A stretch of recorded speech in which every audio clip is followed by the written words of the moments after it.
আজি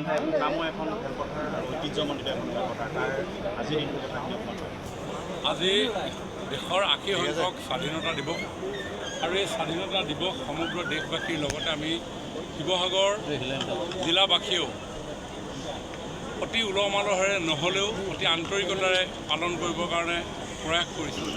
কাৰণ আমি সকলোৱে জানো যে 19 জুলাইৰ পৰা আজি এইকেইটা দিন এই জিলাবাসীয়ে কেনেধৰণে দুৰ্বিষহ দিন ৰাত পাৰ কৰিব লগা হৈছে।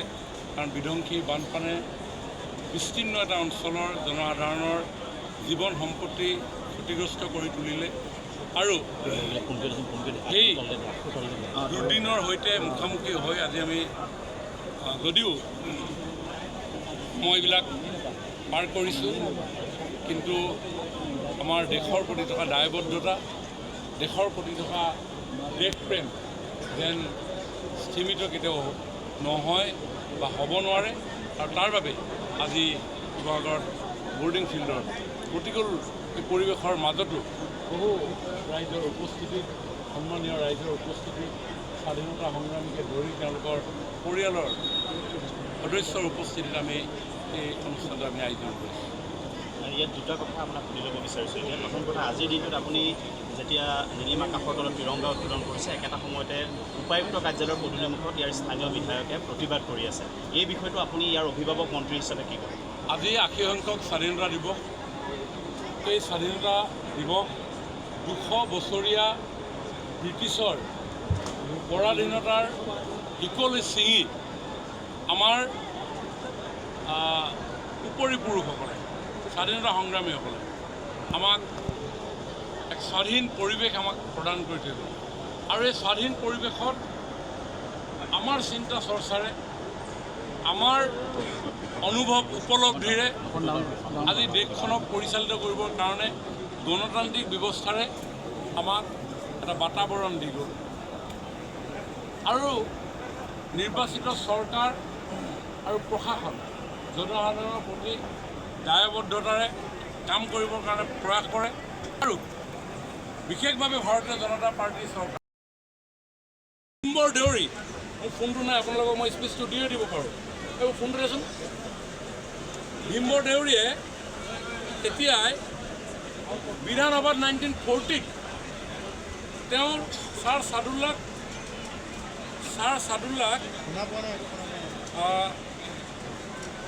ভৎসনা কৰি তেওঁ স্পীচ দিছে।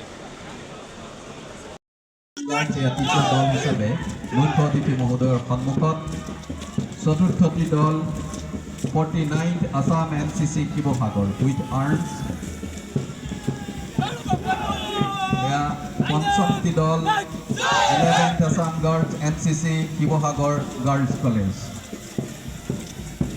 অতি সুন্দৰ শৈলীৰে তেখেতসকলে কুচকাৱাজত অংশগ্ৰহণ কৰিছে। 11th Assam girls NCC Sivasagar girls college, এয়া মুখ্য অতিথি মহোদয়ৰ সন্মুখত আহি উপস্থিত হৈছেহি।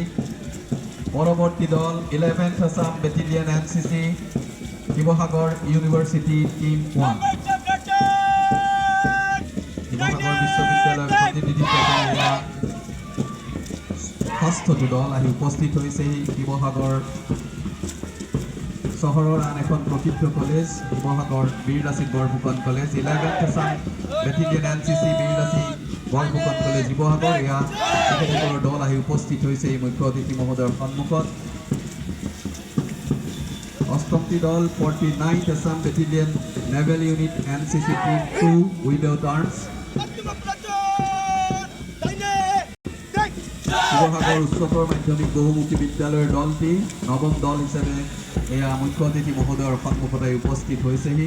এখন ঐতিহ্যমণ্ডিত বিদ্যালয় শিৱসাগৰ উচ্চতৰ মাধ্যমিক বহুমুখী বিদ্যালয়। হলি নেম স্কুল, ইয়াৰ পাছৰ দল শিৱসাগৰ হলি নেম স্কুল শিৱসাগৰ NCC, তেখেতসকলৰ দল আহি উপস্থিত হৈছেহি। দ্বাদশ দল হিচাপে আমাৰ মাজত আহি উপস্থিত হৈছে কমলেশ্বৰী হাইস্কুল শিৱসাগৰ NCC। আমি পুনৰ এই দলটিকো হাত চাপৰিৰ সৈতে অভিবাদন জনাবৰ কাৰণে আহ্বান জনাইছোঁ। শেষৰটি দল হিচাপে আমাৰ মাজত এয়া আহি উপস্থিত হৈছে ই Bhanuram Gogoi memorial higher secondary school Sivasagar Scout and Guide.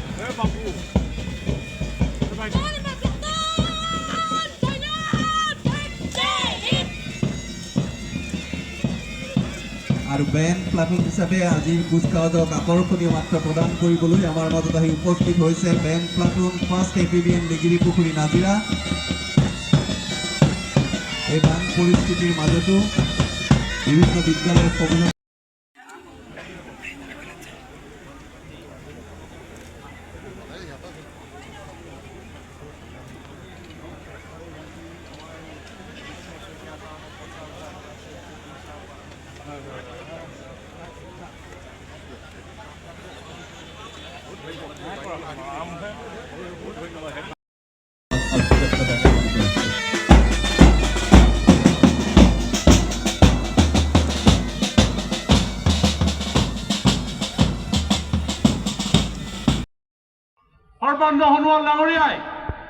Sarbananda Sonowal ডাঙৰীয়াই সুপ্ৰিম কোৰ্টত কেছ কৰি যেতিয়া বাতিল কৰিলে, কাৰণ IMDTৰ জৰিয়তে অবৈধ বিদেশীক চিনাক্তকৰণত বাধা আছিল। IMDT লাগু হৈ থাকিলে অবৈধ বিদেশী বহিষ্কৰণত বাধা আছিল। চৰকাৰ পুলিচে তেওঁলোকক চিনাক্ত কৰিব নোৱাৰে। সুপ্ৰিম কোৰ্টে যেতিয়া এখন খাৰিজ কৰিলে, এই অবৈধ বাংলাদেশী ৰক্ষণাবেক্ষণৰ কাৰণে এটা ৰাজনৈতিক দল গঠন হ'ল অসমত। তাৰ নেতৃত্ব কোনে ল'লে? বদৰুদ্দিন আজমলে। IMDT আইন বাতিল হোৱাৰ পিছত AYDF গঠন কৰিলে। উদ্দেশ্য কি? যিসকলৰ আগ্ৰাসনৰ কাৰণে অসমত খিলঞ্জীয়া জাতি জনগোষ্ঠী, ৰীতি নীতি, কৃষ্টি সংস্কৃতি বিপদাপন্ন হৈছিলে। 860 জন মানুহৰ শ্বহীদ হ'ব লগা হৈছিল। হাজাৰ অসমীয়া খিলঞ্জীয়া যুৱক যুৱতী হত্যাৰ মুখামুখি হ'ব লগা হৈছিল, ধৰ্ষিত হ'ব লগা হৈছিল, পংগুত্বৰ জীৱন আকোৱালি ল'ব লগা হৈছিল। তেওঁলোকৰ ৰক্ষণাবেক্ষণ দিবৰ কাৰণে বদৰুদ্দিন আজমলে AYDF জন্মগ্ৰহণ আছে। তাত খবৰ দিলেও আমাৰ চৰকাৰখনে কাম কৰে। ফেচবুক হোৱাটছএপত কমেণ্ট দিলেও আমাৰ চৰকাৰখনে কাম কৰিবৰ কাৰণে যত্ন কৰোঁ। পানবেচা অঞ্চলত দৰিকাৰ পানীখিনি গোট খাই, দৰিকাৰ পানীখিনি বেলেগকে দিখৌতো নপৰে, ব্ৰহ্মপুত্ৰতো নপৰে, পানবেচা অঞ্চলত জমা হৈ যায় আৰু 4টামান চেনেলেৰে পানীখিনি ওলাই যায়। এই দৰিকা নদীখনে বিভিন্ন ঠাইৰ পানী কঢ়িয়াই আনে। আজি বেতবাৰী নিমাইজান অঞ্চলত গোট খাই থকা পানীখিনিও দৰিকাই লৈ যায়। শিৱসাগৰ চহৰত জমা হৈ থকা পানীখিনিও দৰিকাই লৈ যায়। ঠিক তেনেদৰে বিস্তীৰ্ণ অঞ্চলৰ পানী নি পানবেচা এটা ডাঙৰ প্ৰকাণ্ড অঞ্চলৰ পানীখিনি এৰি দিয়ে। আৰু পানবেচা অঞ্চলৰ সেই পানীখিনি দিখৌৰ 3খন শ্লুইচ গেট আৰু দিখৌৰ 1খন শ্লুইচ গেট, ব্ৰহ্মপুত্ৰৰ 2খন শ্লুইচ গেটেৰে পানীখিনি ওলাই যায়। আমি তাত দেখিছোঁ ৰাইজে কৈছে যে মেটেকাবিলাক লেতেৰা জমা হৈ আছে। ৱাটাৰ ৰিচোৰ্চ ডিপাৰ্টমেণ্টে কৈছে মেটেকাবিলাক দিনে ৰাতিয়ে চাফা কৰক। ৰাইজে কৈছে অতিৰিক্ত পানী যোৱাৰ কিবা ব্যৱস্থা কৰিব পাৰি নেকি? আমি বিভাগক দায়িত্ব দিছোঁ, ONGCক আহ্বান জনাইছোঁ, অইল ইণ্ডিয়াক কৈছে আপোনাৰ যিমান পাম্প ছেট আছে ইয়াতে সংস্থাপিত কৰক। শ্লুইচ গেটেৰে যোৱা পানীৰ উপৰিও অতিৰিক্ত পানী যদি আমি পঠিয়াই দিব পাৰোঁ, শিৱসাগৰ চহৰৰ পানী কমিব, বেতবাৰী অঞ্চলৰ পানী কমিব, নিমাইজান অঞ্চলৰ পানী কমিব, আমাৰ বানমুখ অঞ্চল, কাঠপুৰ অঞ্চলৰ পানী কমিব। 1 লাখ লিটাৰ পাৰ মিনিট। আজি 15 দিন ধৰি, 15 দিন ঠিক নহয়, মই পাহৰিছোঁ, 1 আগষ্টৰ পৰা, য়েছ ৰাইট, আমি নিষ্কাশন প্ৰক্ৰিয়াৰ কাম আমি আৰম্ভ কৰিলোঁ আৰু আজি সেই পাম্প এতিয়াও চলি আছে। নাই, কিন্তু ভিতৰৰ আচবাব পত্ৰ বেয়া হৈছে, চিভিয়াৰ ডেমেজ, ফুল ডেমেজ। ঘৰটো উটি গ'লে যিমান পইচা পাব, এই চিভিয়াৰ ডেমেজ হ'লেও তেনেধৰণে পইচা পাব।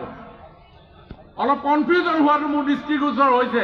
অভিভাৱক মন্ত্ৰী হিচাপেও বা আজি পতাকা উত্তোলক হিচাপেও কথাটো ৰাইজৰ আগত মই এই জিলা আয়ুক্তৰ উপস্থিতিতে, সকলো ৰাইজৰ উপস্থিতিতে ক'ব বিচাৰিছোঁ যে কনফিউজনৰ প্ৰয়োজন নাই। কাৰণ যিটো ট্ৰেইনিং দিয়া হৈছে, কাক দিয়া হৈছে? শিক্ষকসকলক দিয়া হৈছে। তেওঁলোকৰ ওপৰত আমি বিশ্বাস ৰাখিব লাগিব। আৰু এই কৰি যদি দিশলৈ পঠিয়াই দিব পাৰি,